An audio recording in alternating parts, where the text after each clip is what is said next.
안녕하세요. 율레입니다. 반갑습니다. 이번 시간은 do while 구문에 대해서 알아보도록 하겠습니다.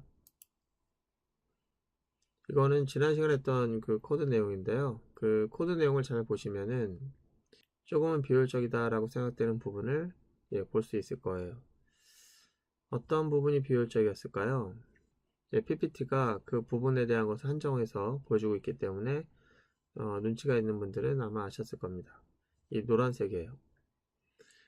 이 노란색 코드가 좀 비효율적입니다. 왜 비효율적이냐면은 우리가 성적을 입력받다가 잘못된 값을 입력받았어요. 그렇죠. 그러면은 잘못된 값을 입력받았으니까 우리가 흐름을 제어할 수 있는 능력자이기 때문에 흐름을 제어할 수만 있다면, 그렇죠, 시간을 거꾸로 돌려서 여기로 다시 가서 얘를 실행하면 되거든요. 그런데 흐름을 제어할 수 있으면서 흐름을 제어하지 않고 그냥 여기다가 반복된 문장을 만들어요. 이거 좀 약간 좀 불편해 해야 합니다. 왜 그러냐면 뭐 반복되는 게 뭐가 문제냐? 문제가 있습니다. 왜냐면 프로그램을 만들다가 이제 여러분들이 뭔가 수정해요. 예를 들어서 국어 성적이라고 하는 것을 출력하는 그 라벨을 고쳤다고 합시다. 여기다가 국어 점수라는 이름으로 바꿨다고 합시다. 그러면은 얘도 바꿔야 될까요? 아니면 바꾸지 말아야 될까요? 바꿔야 됩니다. 완전히 이제 동일하게 동기화 되어야 할 그런 녀석이죠. 얘가 바뀌면 얘도 바뀌어야 돼요. 똑같은 의미를 갖고 있는 문장이기 때문에 그래요. 그래서 우리가 이렇게 반복된 문장이 많이 복제될수록 우리는 골치 아픈 거예요. 고쳐야 할 것이 동시에 여러 개가 있기 때문에 이것들 다 고치는 것이 이제 우리에게는 큰 난제가 될 수 있습니다. 그래서 이거를 반복적으로 복사부처럼 이렇게 하는 것은 좀 지양해야 될 부분이죠.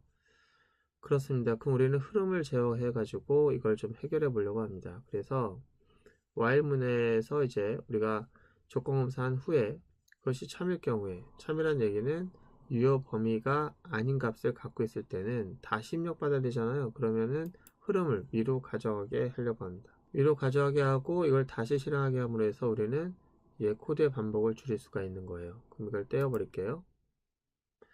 자, 이렇게 하면은 우리는 어떻게 할 수 있냐면은 성적을 입력받습니다. 받아서 검사를 해요. 근데 그게 참이면 다시 이쪽으로 옵니다. 그리고 다시 여기서부터 다시 시작해요.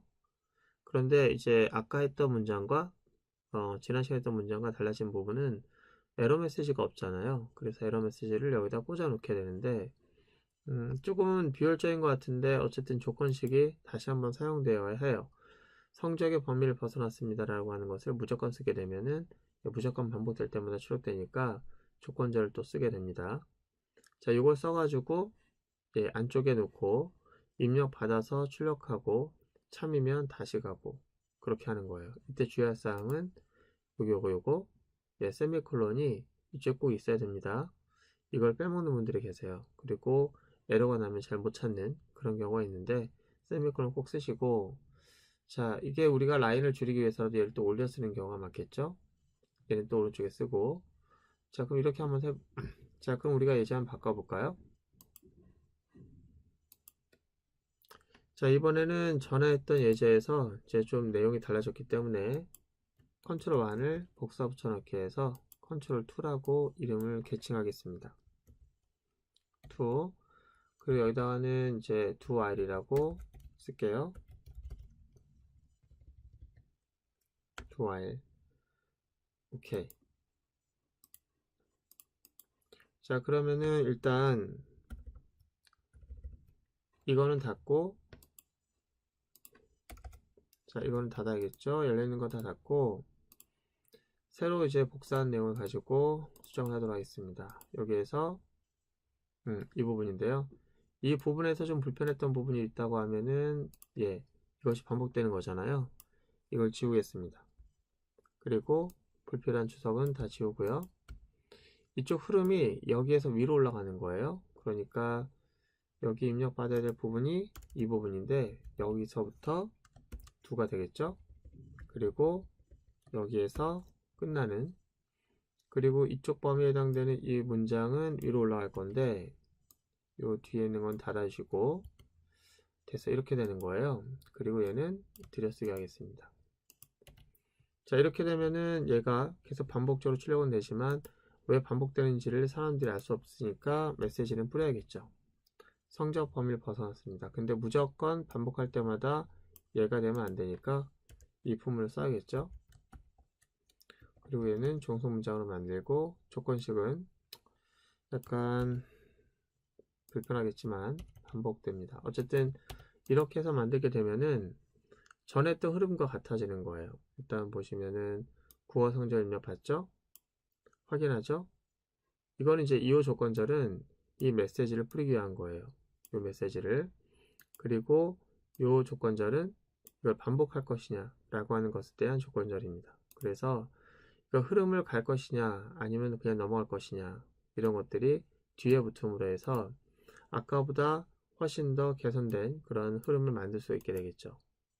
차이점이라고 하면은 입력받아 검사하는데 그 검사 결과가 옳지 않은 값, 다시 가면 이것이 참을 만드는 값이 와도 위로 올라가지 않았었잖아요. 그래서 밑으로 내려감으로 해서 어때요? 반복된 문장을 또 만들어야 되잖아요. 근데 얘는 위로 올라갑니다. 위로 올라가서 이렇게 입력값을 확인하고 다시 입력받고 확인하고 이렇게 만드는 방법 괜찮죠? 자, 이렇게 해서 우리가 한번 국어 성적 입력받아 보겠습니다. 자, 밑에 있는데 이 녀석을 한번 우리가 보면은 1000. 자, 벗어났다고 하고 다시 입력하라고 하죠. 2000, 220. 이거 계속 물어봅니다. 언제까지? 유효한 값이 들어갈 때까지 계속 물어봅니다. 제가 이길 수가 없어요. 그래서 유효 범위 내로 90점으로 입력을 하겠습니다. 넘어갔네요. 와우. 세 번째 국어 점수 10만 점입니다. 세 번째 국어 점수가 엉망진창이네요. 그죠? 그렇다면 우리는 뭐가 필요하냐면은 세 번째 국어 점수도 얘처럼 바꿔줘야겠죠. 그럼 두 번째 국어 점수는요? 두 번째 국어 점수도 마찬가지로 검사를 해서 그래야 되겠죠?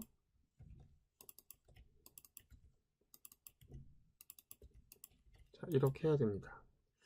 자, 두 번째도 여러분들이 작성을 해 주셔야 되겠습니다. 이렇게 해가지고 해주시고 저는 여기까지 설명하겠습니다. 여러분들이 강의가 끝나더라도 이 두 번째까지 이걸로 통해서 이렇게 마무리 져 주시기 바라고요.